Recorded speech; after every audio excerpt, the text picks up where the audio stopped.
Hello दोस्तों, आपके अपने यूट्यूब चैनल यूपीएससी नेट में स्वागत है। मैं तरुण गुप्ता आज बात करने वाला हूं 19 सितंबर की। आज की हमारी जो करंट अफेयर्स होने वाली है उसकी आज हम बात करेंगे। आज की जो हमारी मुख्य खबरें होंगी, सारागढ़ी का युद्ध। अब ये सारागढ़ी का युद्ध क्यों चर्चा में, इसको समझेंगे। पलामू टाइगर रिजर्व क्या है, अंतरराष्ट्रीय लोकतंत्र दिवस, सुभद्रा योजना। और आज की हमारी बहुत पॉपुलर योजना है सुभद्रा योजना, क्योंकि भारत के प्रधानमंत्री मोदी जी का जो जन्म दिवस था उसके उपलक्ष्य में इन्होंने एक योजना की शुरुआत की, इसको समझेंगे। भारत जल सप्ताह और अन्य में दो खबरें हमारी होंगी जो एग्जाम्स के पॉइंट ऑफ व्यू से वेरी इंपॉर्टेंट रहती हैं। तो आज हम यहाँ पर 7 करंट अफेयर्स की बात करेंगे। जल्दी से चैनल पे नए हो सब्सक्राइब लाइक शेयर कर लीजिए। हमारा ऐप आ चुका है जिसका नाम है नट लर्निंग ऐप। नट लर्निंग ऐप का नाम है, डिस्क्रिप्शन में इसकी लिंक है, आप इसको डाउनलोड कर सकते हैं। इस ऐप को आप यहाँ पर पीडीएफ, वीडियो और सभी एग्जाम्स की टेस्ट सीरीज को लगा सकते हो। टेस्ट सीरीज आप लोग ज्वाइन कर सकते हो, तो इंपोर्टेंट है, अभी जाके डाउनलोड कर लीजिएगा ऐप को। आज की हमारी पहला करंट अफेयर्स है सारागढ़ी का युद्ध। अब ये सारागढ़ी का युद्ध आप देख पा रहे हो कि भैया आमने सामने बंदूक ताने खड़े हुए हैं लोग, हैं कौन ये लोग, तो इसके बारे में हम समझते हैं। तो हाल ही में 12 सितंबर को, कब 12 सितंबर को सारागढ़ी युद्ध की 127वीं वर्षगांठ मनाई गई है। कौन सी 127वीं वर्षगांठ मनाई गई है सारागढ़ी के युद्ध की। और इसे वैश्विक सैन्य इतिहास में सबसे बेहतरीन अंतिम लड़ाइयों में से एक गिना जाता है।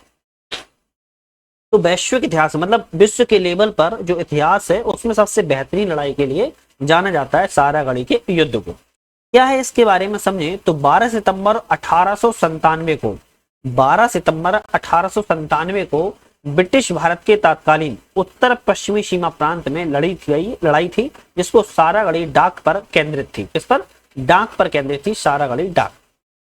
इस दिन हवलदार ईसर सिंह के नेतृत्व में 36वें सिख, मतलब कि अब चौथे सिख के केवल 21 सैनिकों और दाद नामक एक लड़ाकू ने 8000 से अधिक अफरीदी और ओरकजई आदिवासियों आतंकवादियों के खिलाफ यह लड़ाई लड़ी हुई थी। तो केवल देखो जाए तो 36 जो सिख थे और केवल 21 सैनिकों और दाद नामक एक गैर लड़ाकू था, उन्होंने 8000 से अधिक अफरीदी और ओरकजई आदिवासियों के खिलाफ ये लड़ाई लड़ी थी। और इसीलिए ये सबसे बेहतरीन लड़ाइयों में इतिहास में इसको जाना जाता है। शहीद सैनिकों को कैसे याद किया जाता है तो 2017 में पंजाब सरकार ने 12 सितंबर को सारागढ़ी दिवस के रूप में, छुट्टी के रूप में इसको घोषित किया है। तो अगर अब यहाँ पर एक क्वेश्चन बन सकता है कि एग्जाम में पूछा जा सकता है सारागढ़ी का युद्ध के चलते किस राज्य सरकार ने छुट्टी का दिन घोषित किया है, तो आप बता सकते हो पंजाब सरकार ने किया हुआ है। किस दिन किया है तो 12 सितंबर को किया हुआ है। ठीक है। आज भी पाकिस्तानी सेना की Khyber scouts regiment force Lockhart के निकट सारागढ़ी स्मारक बना हुआ है जहां पर यह पहरा देती है और सलामी देती है। अंग्रेजों ने शहीदों की याद में एक स्मारक बनाने के लिए सारागढ़ की जली हुई ईंटों का इस्तेमाल किया था। कुछ दिनों बाद किले पर फिर से कब्जा कर लिया था। तो ये अपने आप में एक अच्छा बुलंद था, एक अच्छा जज्बा था कि इन्होंने फिर से जली हुई ईंटों पर अपना साम्राज्य स्थापित किया और किले पर कब्जा कर लिया। अंग्रेजों के लिए सारागढ़ी डाक का महत्व की बात करें तो सारागढ़ी का एक डाक थी जो कि 2 किलो लॉकहार्ट और गुलिस्तान के बीच की महत्वपूर्ण मील का पत्थर के रूप में मानी जाती थी। यह मूल रूप से पंजाब के शासक रणजीत सिंह के पश्चिमी अभियान के दौरान इसको बनवाया था। तो रणजीत सिंह किस मिसल से संबंधित थे आप मुझे कमेंट में बताओ। आप लोगों ने इतिहास तो पढ़ा ही होगा, किस इतिहास में कौन सी मिसल से रणजीत सिंह संबंधित थे। ठीक है। तो सारागढ़ी की अच्छी डाक थी जो कि 2 किलो लॉकहार्ट और गुलिस्तान के बीच में मील के पत्थर के रूप में बनी हुई थी और इसे मूल रूप से पंजाब के शासक रणजीत सिंह ने बनवाया था। अंग्रेजों के लिए महत्वपूर्ण डाक थी जो अफगानों के द्वारा किसी भी आक्रामक गतिविधियों पर नजर रखने में यह मदद करती थी। तो सीधी सी बात यह है, अंग्रेज इसका इस्तेमाल इसलिए किया करते थे क्योंकि जो अफगानों का उस समय का जो अफगानों का आक्रमण होता था उस आक्रमण से गतिविधियों पर नजर रखी जा सके, इसलिए सारागढ़ी ने तो महत्वपूर्ण किलों को जोड़ने में मदद भी की थी। आप देख सकते हो सारागढ़ी कहाँ पर है, ये है जो पॉइंट आप देख पा रहे हो, यहाँ पर आपको सारागढ़ी का पॉइंट मिल जाएगा। ये जो यहाँ पर सैनिक बैठे हुए हैं ये सभी गतिविधियों पर नजर रखते थे कि किस तरीके से लोग आ रहे हैं, कौन सा आक्रमण कब होने वाला है, तो ये सारी गतिविधियों पर नजर रखते थे। इसीलिए इस युद्ध को, इस किले को मील का पत्थर कहा जाता था और जिसमें NWFP के बीहड़ इलाकों में बड़ी संख्या में ब्रिटिश सैनिक यहाँ पर रहा करते थे। तो ये ब्रिटिश अंग्रेजों के लिए ये बहुत महत्वपूर्ण किला हुआ करता था, या कह सकते हो कि मील का पत्थर था जहां से बहुत सारी चीजों पर ये नजर रखा करते थे। तो आप लोगों ने अभी तक मेरे ऐप को डाउनलोड नहीं किया है तो ऐप का नाम है नट लर्निंग ऐप, आप इसको डाउनलोड कर लीजिए। इस ऐप में बहुत सारे आपको टाइल्स मिल जाएंगे, यहाँ पर आपको ऑप्शन है, तो यहाँ पर आप लोग इस ऑप्शन पर जाके टेस्ट सीरीज के ऑप्शन पर जाके टेस्ट सीरीज को लगा सकते हो। बहुत सारी टेस्ट सीरीज है और फ्री मटेरियल के लिए आप लोग कुछ नहीं करना है, सिर्फ पीसीएस कोर्स पे जाओगे फ्री मटेरियल आपको मिल जाएगा तो डाउनलोड कर सकते हो। तो अभी जाके डाउनलोड कर लीजिएगा, इसका लिंक आपको डिस्क्रिप्शन में मिल जाएगा, प्ले स्टोर पे सर्च भी कर सकते हो नट लर्निंग ऐप। दूसरी हमारी करंट अफेयर्स है पलामू टाइगर रिजर्व। अब ये पलामू टाइगर रिजर्व क्यों चर्चा में, इसको देखते हैं। तो पलामू टाइगर रिजर्व के वन अधिकारियों ने राष्ट्रीय बाघ संरक्षण प्राधिकरण एनटीसीए को सूचित किया है कि नक्सलवादियों के रिजर्व में घुसपैठ की हुई है। तो जो नक्सलवादी हैं उन्होंने पलामू टाइगर रिजर्व में क्या किया है, घुसपैठ किया हुआ है और इसी के चलते वहां के वन अधिकारियों ने उसको सूचित किया हुआ है राष्ट्रीय बाघ संरक्षण प्राधिकरण को। अब जब नक्सलवादी यहाँ पर घुसपैठ किया तो कहीं ना कहीं पलामू टाइगर रिजर्व चर्चा में आ गया। तो यहाँ से क्वेश्चन बन सकते हैं कि भैया इसका स्थान कहाँ पर है। तो आपको ध्यान रखना है झारखंड में छोटा नागपुर पठार पर लातेहार जिले के पश्चिमी भाग में स्थित है। मैंने आपको हर चीज बता दिया है। स्टेट पूछा जाए तो बता देना झारखंड स्टेट में है। अगर आपसे पूछा जाए कौन से जिले में है तो लातेहार जिले में है। प्रमुख पठार पूछा जाए तो छोटा नागपुर पठार में स्थित है। रिजर्व बेतला राष्ट्रीय उद्यान का यह हिस्सा है और यहाँ पर प्रोजेक्ट टाइगर की शुरुआत देश में बनाए गए पहले 9 टाइगर रिजर्व में से एक के रूप में यहाँ पर भी शुरुआत की गई थी पलामू टाइगर रिजर्व की। यह दुनिया का पहला रिजर्व है, ध्यान रखना है दुनिया का, भारत का ही नहीं पूरे विश्व का यह ऐसा पहला रिजर्व है जिसमें जेडब्ल्यू निकोलसन की देखरेख में 1932 में ही पगमार की गणना के रूप में बाघों की जनगणना की गई थी। तो जो पैरों के निशान बना करते थे उस पैरों के निशान के चलते 1932 में ही जेडब्ल्यू निकोलसन ने यहाँ पर बाघों की जनगणना को किया हुआ। पलामू टाइगर रिजर्व का अगर कुल क्षेत्रफल की बात करें तो 1014 वर्ग किलोमीटर क्षेत्र में विस्तारित है, जो कि 414 वर्ग किलोमीटर के मुख्य रूप से फैला हुआ है और 600 वर्ग किलोमीटर में बफर क्षेत्र के जोन में काम करता है। इसका इलाका उबड़ खाबड़ है जिसमें घाटियां, पहाड़ियां और मैदान देखने को मिल जाते हैं। यहाँ की 3 नदियां हैं और ये तीनों नदियां वेरी इंपोर्टेंट हैं, आपको एक एक करके ध्यान रखना है। उत्तरी कोयल, औरंगा और बुरहा, जो कि कई सारी घाटियों से होकर बहती है क्योंकि पठार से बना हुआ है और यहाँ पर जो पठार से बना हुआ है तो इस तरीके से नदियां कई सारी घाटियों से होकर बहती है, जिसमें उत्तरी कोयल, औरंगा और बुरहा प्रमुख नदियां हैं। भूवैज्ञानिक संरचना में गणित शामिल है और इसमें ग्रेनाइट और चूना पत्थर देखने को मिलता है। यहाँ पर ग्रेनाइट और चूना पत्थर भी पाया जाता है। इस पलामू टाइगर रिजर्व में बॉक्साइट के और कोयले के खनिजों से बहुत ज्यादा समृद्धता वहां पर देखने को मिलती है, पाई जाती है। यहाँ की वनस्पति की बात करें तो मुख्य रूप से उत्तरी उष्णकटिबंधीय शुष्क पर्णपाती वन, साल के वन और यहाँ के कुछ सहयोगी वन भी देखने को मिलते हैं। तो मुख्य तौर पर यहाँ वनस्पति है उष्णकटिबंधीय शुष्क पर्णपाती। रिजर्व में, पलामू रिजर्व में उत्तरी उष्णकटिबंधीय नम्र पर्णपाती वनों के छोटे छोटे टुकड़े भी देखने को मिल जाते हैं। तो यहाँ पर शुष्क पर्णपाती और नम्र पर्णपाती, लेकिन उस जो शुष्क पर्णपाती है वो अधिक मात्रा में, लेकिन नम्र पर्णपाती कुछ छोटी मात्रा में देखने को मिलती है।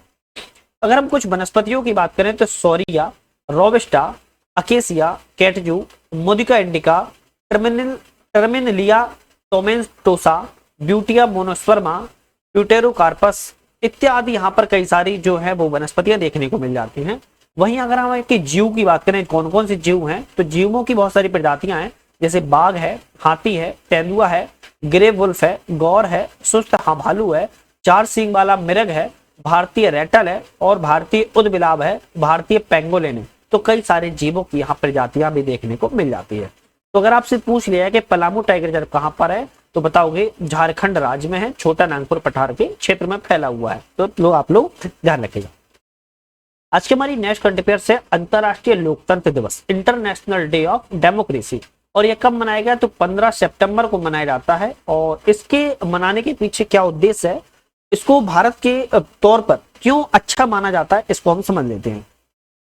कर्नाटक ने हाल ही में समानता, एकता, बंधुत्व और सहभागी शासन के प्रतीक के रूप में 2500 किलो लंबी मीटर ऐतिहासिक मानव श्रृंखला बनाकर अंतरराष्ट्रीय लोकतंत्र दिवस मनाया हुआ है। क्या कहा है, 2500 किलोमीटर लंबी एक मानव श्रृंखला बनाई और उसके लक्ष्य को देखते हुए मानव श्रृंखला बनाकर अंतरराष्ट्रीय लोकतंत्र दिवस मनाया है। कौन सी स्टेट ने, तो कर्नाटक राज्य ने मनाया हुआ है। और किस लिए? समानता, एकता, बंधुत्व और सहभागी शासन के प्रतीक के रूप में। तो भारतीय लोकतंत्र दिवस के बारे में समझते हैं। तो इसको 15 सितंबर को मनाया जाने वाला एक वार्षिक उत्सव है। संयुक्त राष्ट्र महासभा, जिसको यूएनजीए ने लोकतंत्र के वैश्विक महत्व पर जोर देने के लिए 2007 में इस दिन की स्थापना की थी। तो अंतर्राष्ट्रीय लोकतंत्र दिवस के रूप में अंतर्राष्ट्रीय संयुक्त राष्ट्र महासभा ने 2007 से अंतर्राष्ट्रीय लोकतंत्र दिवस के रूप में मनाने की स्थापना की थी। यह एक अनुस्मारक के रूप में कार्य करता है। लोकतंत्र केवल एक निश्चित स्थिति नहीं है, बल्कि एक सतत प्रयास है। क्या है? एक सस्टेनेबल प्रयास है, आप कह सकते हो। एक सतत, निरंतर चलने वाली प्रक्रिया है। मतलब कि आज है, कल भी रहेगा और आने वाले भविष्य में भी वो रहेगा ही रहेगा। तो एक तरीके से कहता है कि यह एक स्मारक के रूप में कार्य करता है। एक कोई निश्चित स्थिति नहीं है। डेमोक्रेसी एक सतत चलने वाली प्रक्रिया या प्रयास है। यह लोकतांत्रिक विचारों को आगे बढ़ाने के लिए अंतर्राष्ट्रीय संगठनों, राष्ट्र राज्यों, नागरिक समाजों और लोगों से सक्रिय भागीदारी के लिए आह्वान करता है कि एक सब लोग आके मिलो और सब लोग मिलने के बाद एक डेमोक्रेसी बनाओ। चाहे वो स्टेट के लेवल पर हो, राज्य के लेवल पर हो या विश्व के लेवल पर हो। वसुधैव कुटुंब इसी का तो एक मिलता जुलता रूप है। पहली बार इसको अंतर्राष्ट्रीय लोकतंत्र दिवस को 2008 में मनाया गया था। तो पहली बार कब पूछा जाए बनाया गया था? तो 2008 में मनाया गया था अंतर्राष्ट्रीय लोकतंत्र दिवस। ध्यान रखना है, यूएनजीए ने, संयुक्त राष्ट्र महासभा ने 2007 से उसको मनाने की पेशकश की थी। कुछ इतिहास समझ लेते हैं इंटरनेशनल डेमोक्रेसी डे का। तो अंतर्राष्ट्रीय लोकतंत्र दिवस 8 नवंबर 2007 को यूएनजीए के द्वारा नए या बहाल लोकतंत्र को बढ़ावा देने, मजबूत करने और सरकारों के प्रयासों का संयुक्त राष्ट्र प्रणाली का समर्थन करने के लिए एक शीर्षक के प्रस्ताव के द्वारा मान्यता दी गई थी। 15 सितंबर को अंतर संसदीय संघ की लोकतंत्र पर सार्वभौमिक घोषणा की वर्षगांठ का अवसर चुना गया और 15 सितंबर 1997 को जेनेवा में इसको अपनाया गया था। तो कब अपनाया गया? 15 सितंबर 1997 को अपनाया था। और इसी दिन के उपलक्ष्य में 15 सितंबर को इंटरनेशनल डेमोक्रेसी डे के रूप में मनाया जाता है। और इसको पहली बार 2008 में मनाया गया था।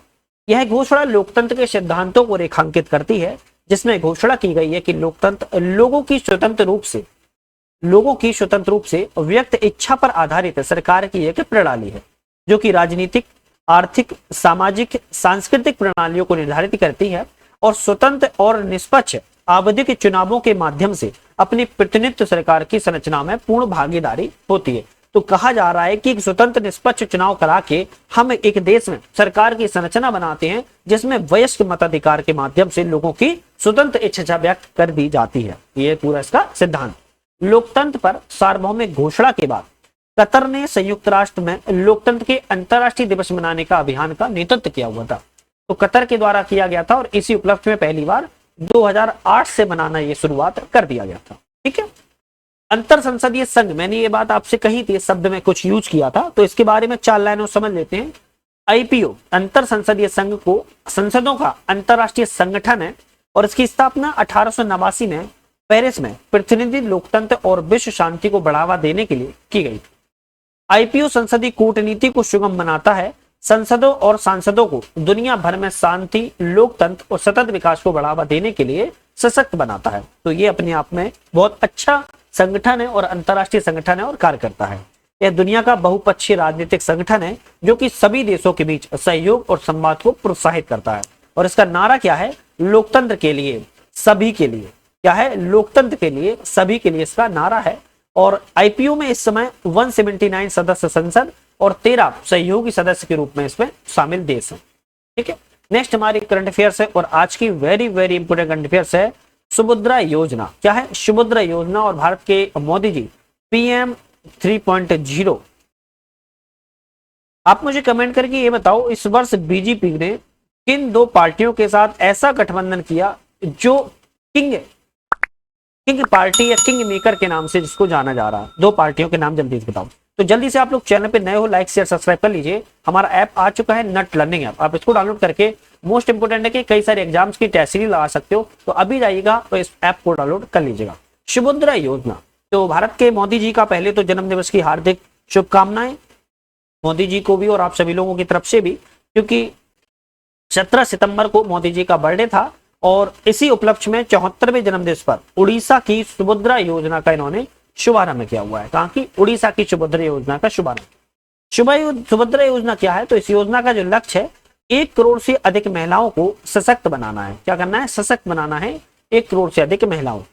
इसके अंतर्गत महिलाओं को 5,000 रुपए की 2 किस्तों में कुल 10,000 रुपए प्रति वर्ष भुगतान किया जाएगा।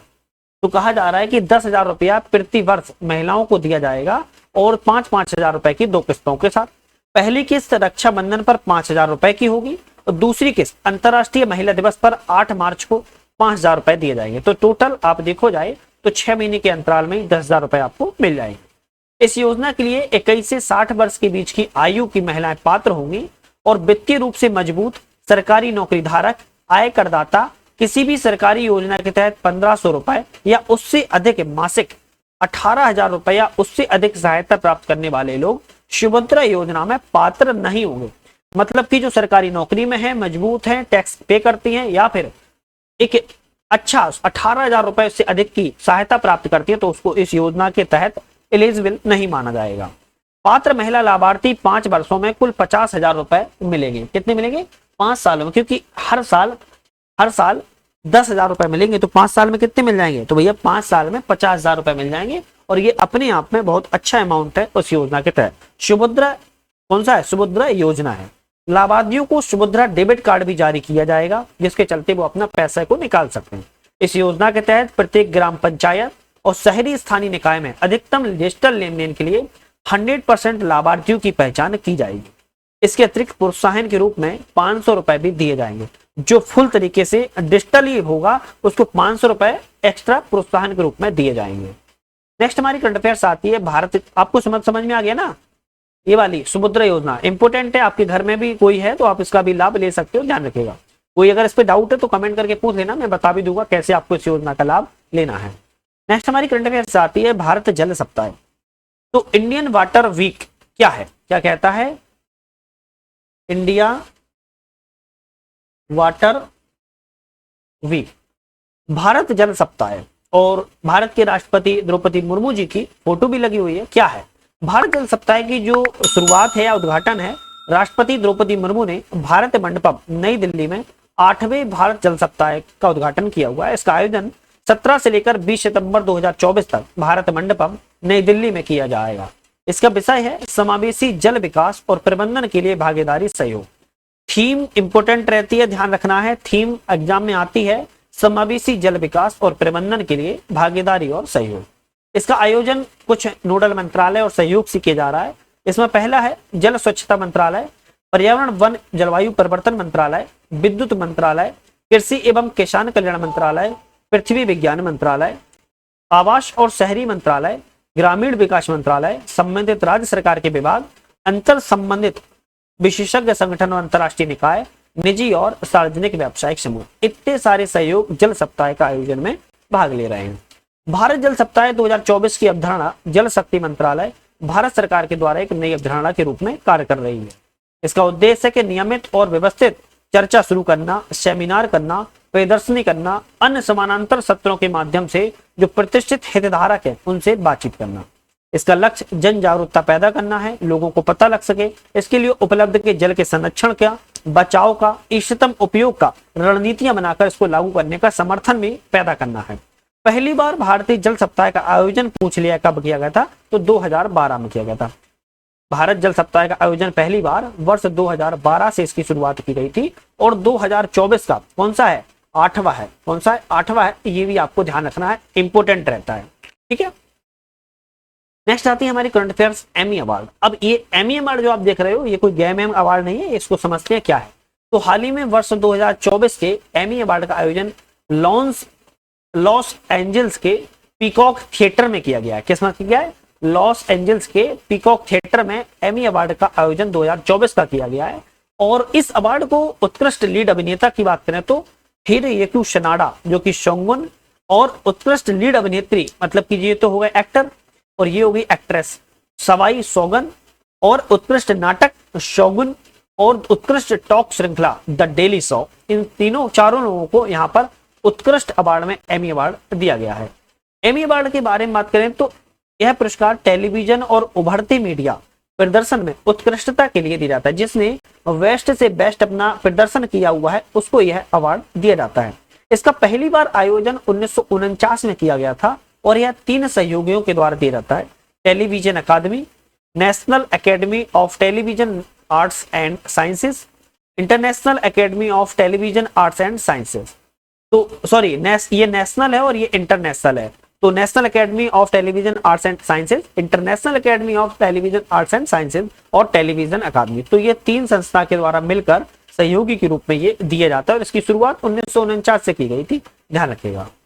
एमी अवार्ड का पहली बार आयोजन कब किया गया था, आप मुझे कमेंट करके बताइएगा। 1940, 1945, 1946, 1949। हर बार की तरह आप इस बार भी मुझे आंसर कमेंट में देंगे, तो आप मुझे इसका आंसर कमेंट में जरूर दीजिएगा। तो आज यहीं पे हम समाप्त करते हैं। वीडियो पे बने रहने के लिए आपका धन्यवाद।